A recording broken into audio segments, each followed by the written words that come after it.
Jillian Ducker, and my project is defining safe spaces for learning in media and communications.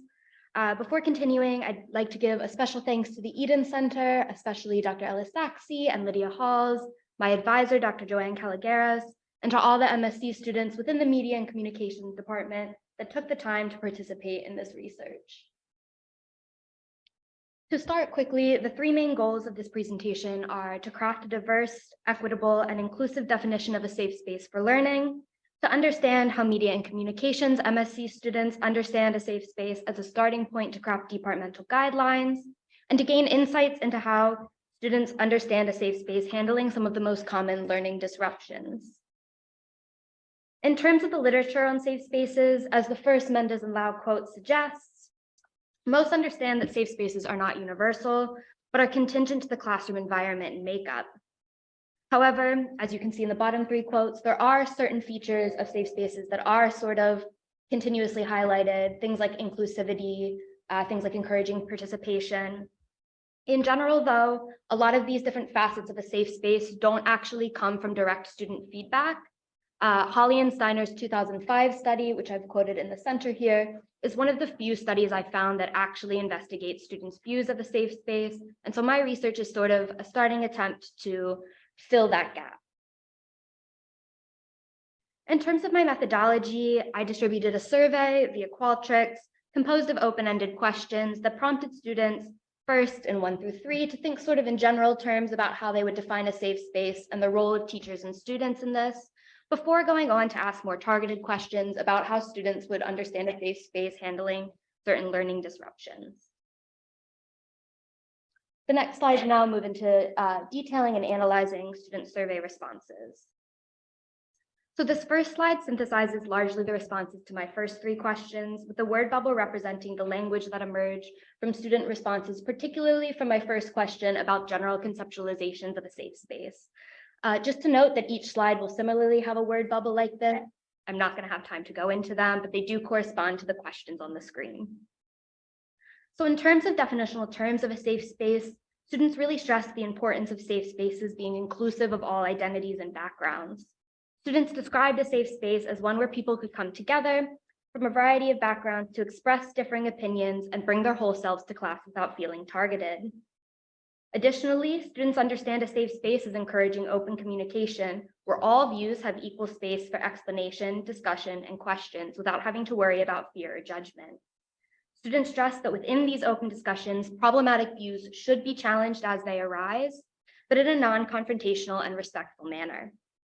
In conjunction with all of this, students felt that fostering active listening skills was especially important so that you could really hear and respond to what one another were saying. Finally, maintaining classroom confidentiality was also mentioned here as necessary to encourage participation, as confidentiality ensures everyone feels comfortable sharing without having to worry about any sort of mistakes spiraling outside of that classroom space. Students also really stress the importance of respect, both between students and between staff and students. Again, making sure that everyone is respectful of people's different cultures, identities, backgrounds, learning styles, and viewpoints, especially across moments of disagreement and difference.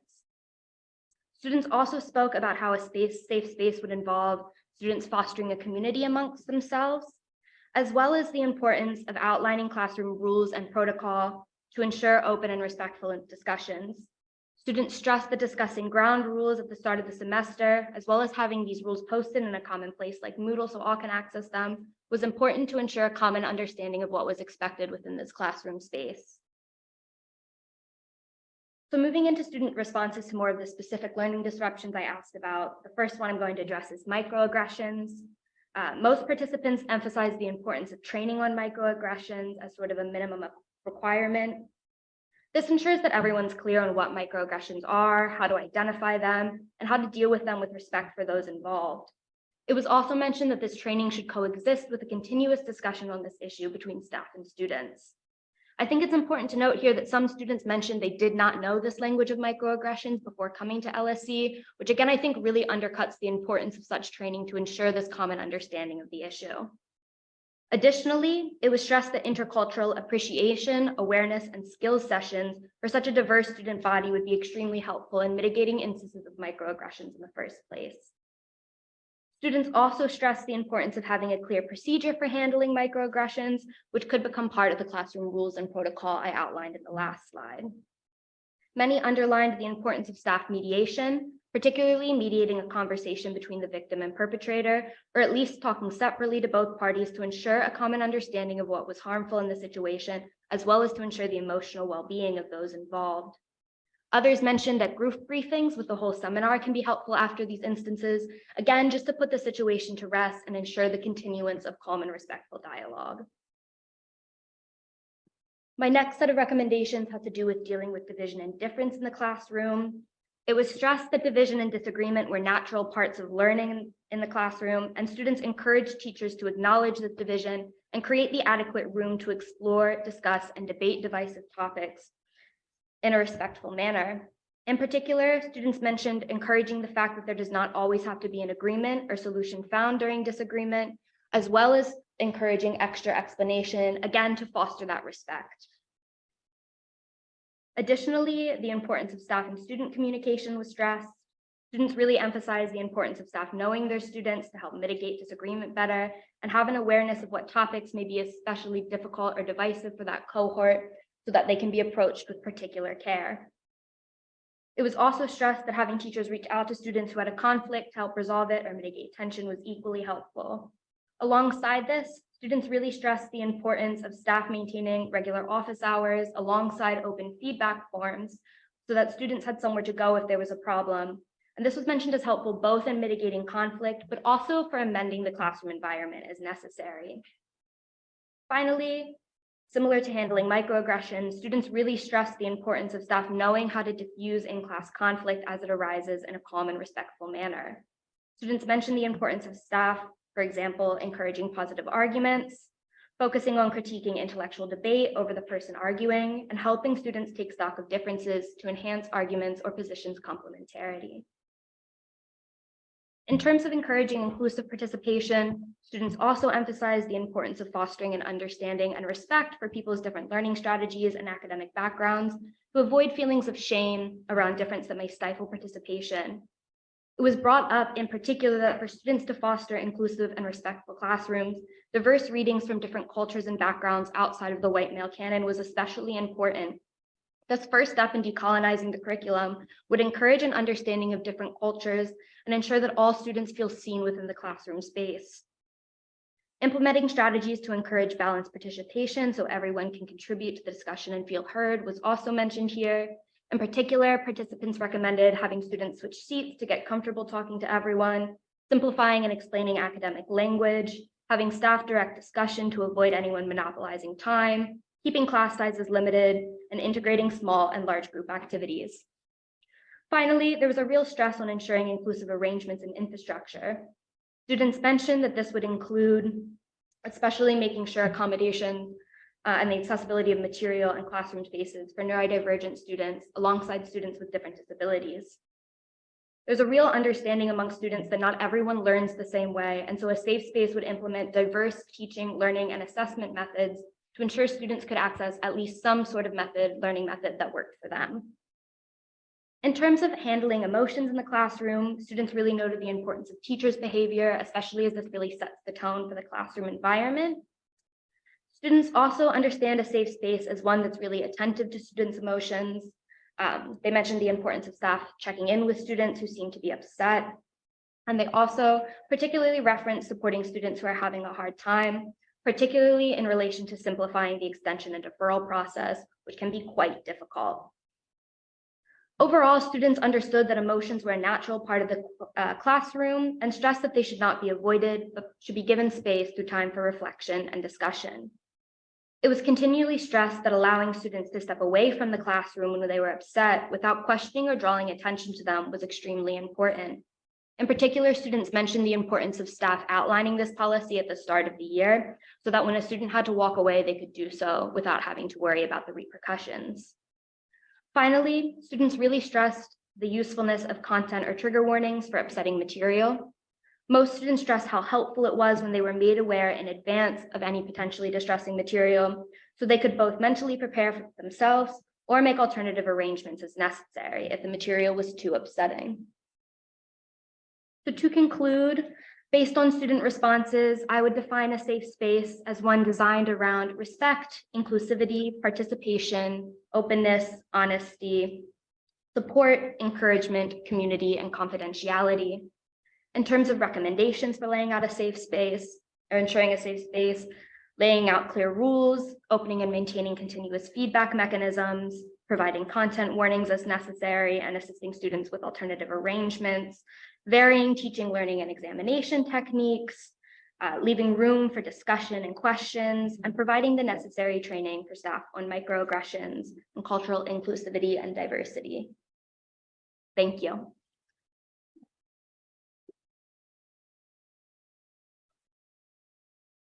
That's great, thank you so much. And if you've got any questions, please note them down and we'll return to them at the Q&A. Janet, would you like to come up? I'll get your slides.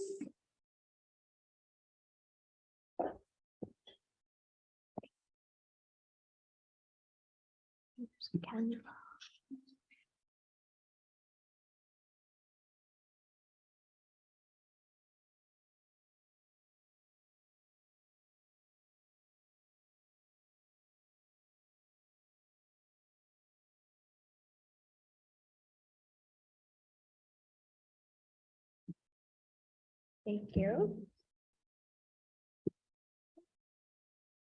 So, hi everyone, I'm Janet Lau. I'm from the Department of Management. Today I'm going to share a story about food and homesickness. Well, to start with, I'm from Hong Kong, and this is what we eat. This is real food. This is what we eat. And well, I was enjoying life. You know, dim sum, wonton noodles, good pork, real sushi, and fresh sushi. Crabs with a little bit of rice noodles. We just love it.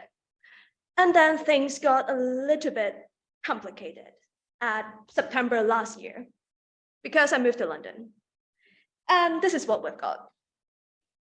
Thank you very much. Not very satisfying, I would say. Or, well, as the English people puts it, very interesting. So, in a very hangry night, I just couldn't help but think about, well, is there something that we can do about homesickness and the food we eat? So now you see why I want to do this project. But why is it relevant to LSE? So around 70% of LSE students are actually from outside the UK. Well, very understandably, the more one is far away from their home culture, the more they need a support network. But at the same time, they couldn't get it because they're so far away from home. And these students have to change their eating habit a lot in a short period of time in a context without the support from their friends and family. So what is the question that I'm trying to answer? Which is, for example, to what extent food is actually related to homesickness? How is it related? And what can be done more to actually help international students to adapt more quickly? Before we just jump in to answer these questions, we perhaps could look at what literature offers us.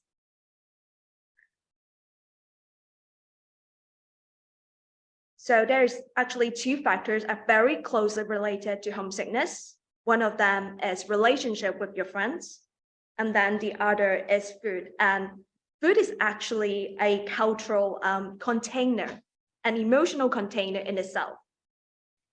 Some research found if the food you have is very authentic, then it eases your homesickness. If it doesn't, well, you actually miss home a little bit more. It's a very important point here, and we'll go back to this. For some of you, if you're in the Department of Psychology, you perhaps are more familiar with this curve. It is the cultural shock curve, I would say. It basically states the newcomers, when they go into a new environment, they start by very exciting. And then over time, excitement fades, cultural shock kicks in within usually 3 to 6 months' time. And then eventually, the newcomer themselves will adjust and recover or remain hostile to the host country. So you know what are the possible solutions about this problem. Now is how do I answer my question? So I've conducted semi-structured interviews. My target population are the students in LSE who actually come to London for their first year. Because understandably, if you stay long enough, you shouldn't have so much homesickness. I've recruited 7 participants via purposive sampling. They usually have very limited experience living abroad, and they're mostly Asian. I asked them about what are their previous and current experience to homesickness, what are their eating habits, what are the impact of authentic home food to them, and do they like LSE restaurant, which by the way, the answer is not really. And then what are the experience with their home taste food in the UK, and what are the strategies to overcome homesickness? So what do I find? Interestingly, it's something I really want to point out. These are like the 2 interviewees that I met in my social circle. They have very high level of homesickness because I met them, basically, they're my friends. We met at September, October, I think, and then they keep talking about food here is bad. I don't like the weather. I don't like the traffic. Well, it's typical London, but you know, it is how they do it. And the first few months for them is actually very, very hard because one of them is basically saying, I just don't get along. And then the other is that he kept on watching concerts from Kelly Chan, and he don't even actually do it in Hong Kong. So, okay. So it's a very important point here is because they do not have the honeymoon period. When you're excited, you get to explore, you learn stuff, not because you want to fill your time, but because you're genuinely interested. And then when you learn a little bit more about London, for example, when you feel homesick, your knowledge or experience are something that can actually act as a safety net to help you. It will help you to move from honeymoon. It will help from you to, from honeymoon to homesickness and then to adjustment. You definitely have a safety net here. But for these 2 interviewees, they just don't. So what happens if you don't have this safety net? It hurts you even more. As one of my interviewees puts it, exploring places needs time. It takes a lot of time. But the problem is they don't have time. They don't want to explore. They are like so miserable. They just don't like London at all. Why do they want to explore? Okay, now it's like less miserable. Where to shop? Actually, they actually find it quite easy to shop in London, but some ingredients are actually missing, and those ingredients are very key. For example, one of my interviewees said, okay, I would love to make Indian tea.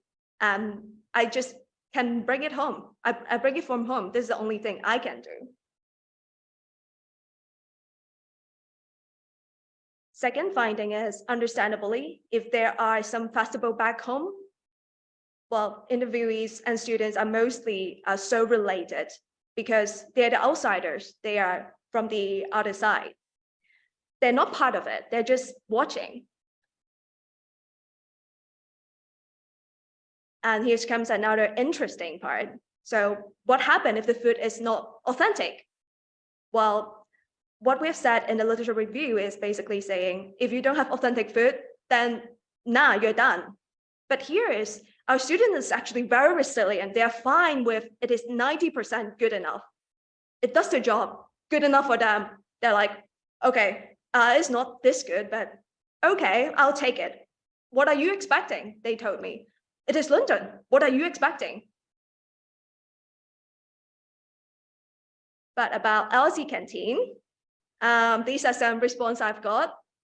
I can't actually make recommendations out of them because it's just like, well, I also agree with them actually. So I think the problem is to increase the competitiveness of the canteen, you definitely need to, well, to restate the strategy, I guess. So I'm conscious of time, so I'm moving on to the suggestions part. So for the relationship part of homesickness, my recommendation is departments or residential halls should release schedule of connecting events early. Because some of the time that one interviewee actually told me he can't go because, well, he's got schedule, he's got plans already, and he was only notified by his department 1 week ahead of the schedule. And the second point here is they really would love some street maps and non-Googleable information, because I can find everything on Google, I can find everything on Yelp. But the problem is, do those suit me? This they don't know. Handing them out a brochure, which is like 20 pages long, nobody's going to read those, is not very helpful to them. But what about bringing them up, have an alumni perhaps, to bring them around the area to tell them, okay, you can get soy sauce here, you can get shrimp paste here, this is what you can do. And finally, more festival gatherings over food. Festival gathering is actually a huge concept, I would say, in Asia, where festival is the season for gathering. So I have seen Faith Center have quite a lot of these events to show us about what is the festival like in other countries, and perhaps this could be extended to another culture as well. So I'd like to end my presentation with a bit of homemade food from home.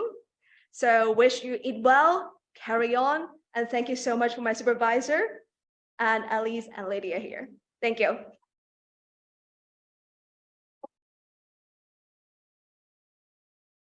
Thank you so much, Janet. We look forward to welcoming you back for the Q&A in about 10 minutes.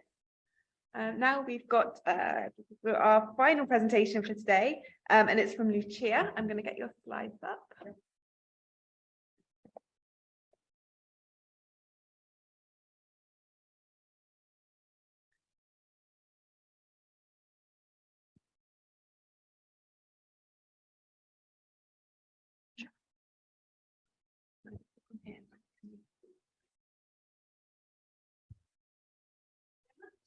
Thank you all. Thank you for being here. I know this is the last presentation, so I'll try to make it quick and dynamic. So my project consists on exploring the impact of language barrier on academic performance, and it's a case study of postgraduate international students in the European Institute.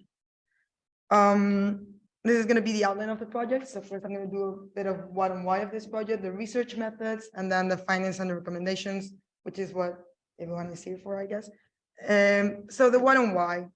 This study aims to examine the effects of language barrier on academic performance, and it aims to propose some strategies for the LSE and the European Institute to create a more inclusive learning environment by understanding what are the challenges that non-native students face in seminars, lectures, and in general in their academic journey. So why is this project important? First of all, because it aligns with the objectives of the LSE 2030 agenda. One of them is, for example, developing LSE for everyone. And I think this is key. If we want to really make an inclusive environment, we should look at this kind of issues. And of course, the research question. So is the language barrier hindering student academic performance? And are students really feeling this struggle, and are they feeling supported? So for research method, I narrowed down the study to the European Institute because 88% of the students here are international students. So I thought it holds special importance here. So I conducted 2 focus groups, each of 10 people each. So that's about 9% of the EI students. And I proposed 2 types of questions. So first, problem-focused questions, which aim to understand the problem, and then solution-focused questions to see if they are feeling supported and what can we do better. So what are my findings? 4 main findings. First, difficulties with academic writing. So students face challenges in understanding cultural norms and British essay structures because they come from different backgrounds, so they're not very used to this. And this means that they struggle with the effective expression of their ideas. Even if they know the concept, they might struggle to say it and convey their message. There's also time implications for non-native students. Some of them reported to spend twice as time to write the same essay because they had to write it in their native language and then rewrite it in English. And of course, revise to see that they don't have any grammar issues. So overall, they perceived lower grades due to the inability to tackle challenges in academic writing. There are some quotes from the focus groups. I don't have time to go through all of them, but I asked them if they ever felt that the language barrier had impacted their grades and what they had some impactful answers. So another finding was challenges with seminar participation. Students felt like language barriers really contributed to the feelings of anxiety in seminar participation and class discussions. So they were refraining themselves and restraining themselves from participating in class because they were fearing sounding stupid. They didn't want to make a mistake in terms of grammar, so they preferred to listen to others rather than engage in a discussion, which is what seminars are for, really. So yeah, this fear of mistakes and pressure to meet the expectations of participation really restrained them from speaking. There was also some comprehension challenges in lectures, especially in contact hours. A very striking finding was that the bad acoustics really affect the understanding of course material during contact hours. This means that there are venues where students really have a hard time in following the lectures. So if it's a large venue and there's a lot of echo, for example, one of the quotes was, "The Honken Theater, it is hard to understand," for example. So if a teacher speaks quietly and there is a lot of echo, it is hard to follow. This can be easily solved by putting microphones, which I'm already giving away some of the recommendations. But basically, yeah, the bad acoustics and the venues have an impact. And limited opportunities for peer support and feedback was also quite a finding, because students felt like they were perceiving a lack of feedback opportunities for international students in terms of their writing skills and their oral communications in presentations. So they were getting a lot of feedback on course-related issues, but none in writing skills, which is key if they want to perform well in essays. Yeah, so moving on to the recommendations, I'm gonna give 5 broad recommendations to LSE in general, but specifically it's targeted to the EI. First one is enhancing academic writing skill and cultural understanding. The first, this issue could be easily solved implementing academic workshops. And I'm aware that the Language Center already offers some academic workshops in writing skills, but the students are not aware that this exists. And another presentation already covered this. They just don't know that this is happening. So it would be very easy for the European Institute and for the LSE to make collaborative efforts with the language centers to improve workshop promotion. Another idea was to offer digital tools such as Grammarly, like the premium version, to bridge the gap between non-native speakers and native speakers in terms of the time implications. So if you have a tool that's helping you write as fast, then you won't take twice as time. And of course, clearly communicating teachers' expectations and criteria of writing skill early in the term, so students have time to prepare for their summatives later on. Emphasizing a safe and inclusive environment is key for students to really engage in discussions and seminars. Students expressed that they were feeling more comfortable when they knew their peers in seminars. So it was easier for them to talk because they were feeling more comfortable. So I think teachers and seminar leaders could really foster a comfortable atmosphere among students by getting them to engage with each other and making them feel like it is a safe space and they can make mistakes in terms of language and any other type of mistake. And of course, promoting inclusivity by allowing students to take the time, think and prepare responses. So for example, a seminar leader that puts on a presentation in a seminar and says, this is the topics that we're going to cover, this is the questions that we're going to cover, so you have time to prepare. Then improving the understanding of lectures during contact hours. This is what I made the spoiler. Really making sure that teachers do use microphones, because it really makes a difference between understanding properly a lecture and not. Making sure that the venues are okay for all students to follow. And another kind of idea was to kind of maybe improving or including captions in live lectures, because this is already a feature that's available for certain students with hearing needs. So it could be, maybe it's possible for other students that want to include captions in the presentations, or at least in recorded lectures. Finally, or no, not finally, but implementing comprehensive feedback mechanisms could also help. So standardizing feedback forms for essay and presentations, and And yeah, including a section for written communication and oral communication so students know what to improve. And now finally, the final recommendation will be establishing collaborative learning communities. So students felt like they were missing peer feedback, and they felt like they were learning a lot from students that were sharing essays between native and non-native, and seeing what native writing skills look like really helped. So maybe a good idea or a solution could be implementing a voluntary mentoring program for collaborative learning and essay proofreading among students, and maybe encouraging from the staff to share formative essays and provide feedback. And of course, improve the advertising of LSE Live services that are already happening on proofreading and correction services that can be very helpful for students. So finally, as concluding remarks, this project aims to shed light on the challenges faced by non-native students, and by addressing these obstacles, we can create a more inclusive learning environment here at LSE. The findings discovered that language barriers do hinder academic performance in terms of academic writing, seminar participation, and lecture comprehension. And I think that these recommendations are crucial to support international students and promote academic success and improve the overall academic experience, which is, I think, something that LSE would be very interested in doing. And so, yeah, I think that's it. I want to thank the EI for supporting me and my amazing supervisor, Will. Thank you so much.